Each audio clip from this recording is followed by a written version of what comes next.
എക്സാമിൽ പഠിക്കുന്നത് എത്രത്തോളം ഇമ്പോർട്ടൻ്റ് ആണ് അത്രത്തോളം ഇമ്പോർട്ടൻ്റ് ആണ് പഠിച്ച കാര്യം ആൻസർ ഷീറ്റിൽ പ്രസൻറ്റ് ചെയ്യുക എന്നുള്ളത്.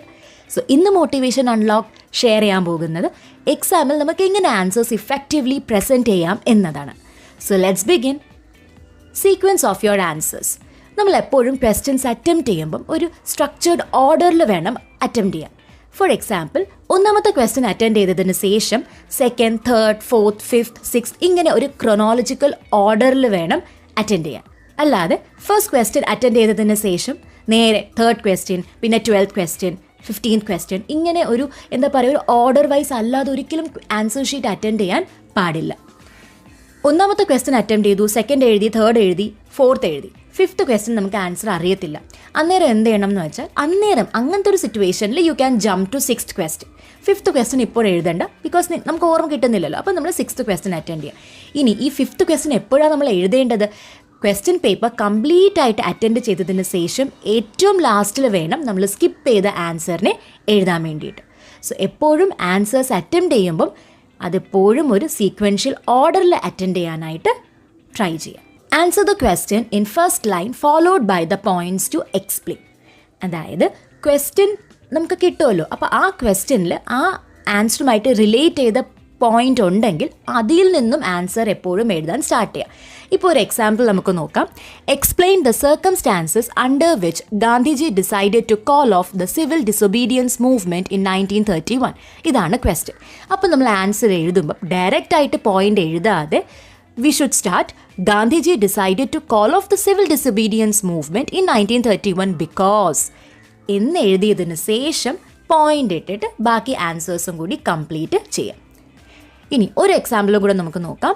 List 3 characteristic properties of covalent compounds. ഇവിടെ നമ്മൾ ആൻസർ എങ്ങനെ എഴുതുക? ഡയറക്റ്റ് ആയിട്ട് പ്രോപ്പർട്ടീസ് എഴുതാതെ we can write the characteristic properties of covalent compounds are എന്ന് പറഞ്ഞിട്ട് പോയിൻറ്റ്സ് ബുള്ളറ്റ് ഇട്ടിട്ട് എഴുതാം. Write the answers in points. നമ്മൾ ആൻസർ എഴുതുമ്പം പാരഗ്രാഫായിട്ട് എഴുതാണ്ട് പോയിൻറ്റ്സിൽ എഴുതുന്നതാണ് കുറച്ചും കൂടി നല്ലത്. ഫോർ എക്സാമ്പിൾ, ഒരു ക്വസ്റ്റ്യൻ ആണ്, list the role of hormones in spermatogenesis. അപ്പോൾ നമ്മൾ ആൻസർ എഴുതും the role of hormones in spermatogenesis are as follows എന്ന് എഴുതിയതിന് ശേഷം പോയിന്റ് ബൈ പോയിന്റ് ആയിട്ട് ഓരോ റോൾസും നമ്മൾ മെൻഷൻ ചെയ്തു പോവാം. പിന്നെ ഓരോ ആൻസർ എഴുതിയതിന് ശേഷം you have to leave a line. അപ്പോൾ ഓരോ ആൻസർ അറ്റൻഡ് ചെയ്തതിന് ശേഷം ഒരു ലൈൻ ലീവ് ചെയ്തതിന് ശേഷം നെക്സ്റ്റ് ആൻസർ എഴുതാം. Underline keywords.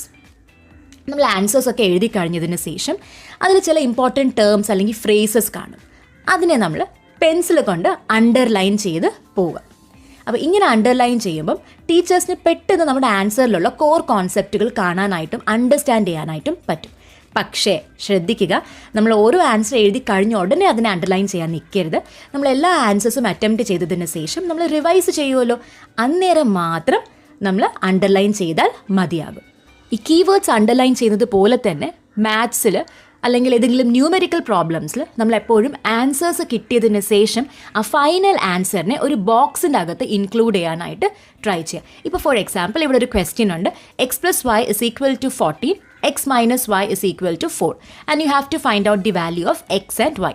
അപ്പോൾ നമ്മൾ ഈ ആൻസേഴ്സ് എല്ലാം സോൾവ് ചെയ്തതിന് ശേഷം ഫൈനൽ ആൻസർ നമുക്ക് x = 9 y = 5 കിട്ടുമ്പോൾ അതിനെ നമ്മൾ എപ്പോഴും ഒരു ബോക്സിൽ ഇൻക്ലൂഡ് ചെയ്യാനായിട്ട് ശ്രദ്ധിക്കുക.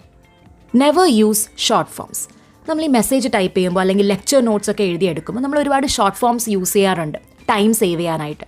അപ്പോൾ ആൻസർ ഷീറ്റിൽ ഒരിക്കലും ഇങ്ങനത്തെ ഷോർട്ട് ഫോംസ് യൂസ് ചെയ്യരുത്. ഇപ്പോൾ ഫോർ എക്സാമ്പിൾ, പ്ലീസ് നമ്മൾ PLS എന്നോ അല്ലെങ്കിൽ ബിറ്റ്വീന് B/W എന്നൊക്കെ ഷോർട്ട് ഫോംസ് യൂസ് ചെയ്യാറുണ്ട്. പക്ഷേ എക്സാമിന് അങ്ങനെയൊന്നും യൂസ് ചെയ്യല്.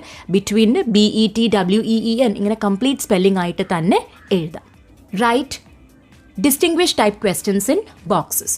നമുക്ക് ഏതെങ്കിലും ക്വസ്റ്റ്യനിൽ ഇപ്പം ഡിഫറൻസോ അല്ലെങ്കിൽ ഡിഫറൻഷ്യേറ്റ് ചെയ്യാൻ ചോദിക്കുമ്പോൾ ഒരു ബോക്സ് വരച്ച് പ്രോപ്പറായിട്ട് ഹെഡിങ് ഒക്കെ കൊടുത്ത് വേണം ആ ഡിഫറൻഷ്യേറ്റ് ചെയ്യുന്ന ക്വസ്റ്റ്യൻസ് അറ്റൻഡ് ചെയ്യാനുള്ള. അതും ആ ബോക്സ് പെൻ യൂസ് ചെയ്ത് വരയ്ക്കരുത്, സ്കെയിലും പെൻസിലും യൂസ് ചെയ്ത് നീറ്റായിട്ട് തന്നെ ബോക്സ് വരയ്ക്കുക. ആൻഡ് അതേപോലെ ഇപ്പോൾ ക്വസ്റ്റ്യൻ 2 മാർക്സിനാണെങ്കിൽ 2 പോയിൻറ്റ്സ് മാത്രം എഴുതി വയ്ക്കരുത്. 2 മാർക്സിനുള്ള ക്വസ്റ്റ്യൻ അതിൻ്റെ ഡബിൾ പോയിൻറ്റ്സ് വേണം എഴുതാൻ, അതായത് 4 പോയിൻറ്റ്സ് എഴുതണം. ആൻഡ് പ്രത്യേകം എന്തെങ്കിലും എക്സാമ്പിൾ എഴുതാനുണ്ടെങ്കിൽ അതും കൂടി താഴെ മെൻഷൻ ചെയ്യണം. ഫോർ എക്സാമ്പിൾ ഇവിടെ ഒരു ക്വസ്റ്റ്യൻ ആണ്, differentiate between autotrophs and heterotrophs എന്നാണ് ചോദിക്കുന്നതെങ്കിൽ നമ്മൾ എന്താ എഴുതുക? പ്രോപ്പറായിട്ടൊരു ബോക്സ് വരച്ച് that too with pencil and scale, ഓട്ടോട്രോപ്സും ഹെട്രോട്രോപ്സും എന്ന ഹെഡിങ് കൊടുത്തിട്ട് എല്ലാ പോയിൻറ്റ്സും നീറ്റായിട്ട് എഴുതിയതിന് ശേഷം അതിൻ്റെ താഴെ എക്സാമ്പിൾസും കൂടി മെൻഷൻ ചെയ്യാം. ഡയഗ്രാംസ്. സയൻസിൽ നമുക്ക് ഒരുപാട് ഡയഗ്രാംസ് ഒക്കെ വരയ്ക്കാൻ കാണും ഇല്ലേ?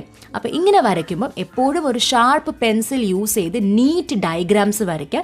ആൻഡ് സ്കെയിൽ യൂസ് ചെയ്ത് തന്നെ ഇതിനെ ലേബൽ ചെയ്യാനുള്ള ആരോസ് എല്ലാം വരച്ച് പ്രോപ്പറായിട്ട് ലേബൽ ചെയ്യുക. ആൻഡ് ഡയഗ്രാം വരച്ചതിന് ശേഷം അതിൻ്റെ താഴെ ആ ഡയഗ്രാമിൻ്റെ പേര് അല്ലെങ്കിൽ ആ ഡയഗ്രാം എന്താണ് റെപ്രസെൻറ്റ് ചെയ്യുന്നത് എന്നുള്ളതും കൂടി നമ്മൾ ഹെഡിങ് ആയിട്ട് എഴുതാം. ഇപ്പോൾ ഫോർ എക്സാമ്പിൾ ഹാർട്ടിൻ്റെ സ്ട്രക്ചറാണ് വരയ്ക്കുന്നതെങ്കിൽ താഴെ നമ്മൾ സ്ട്രക്ചർ ഓഫ് ഹാർട്ട് എന്ന് എഴുതണം.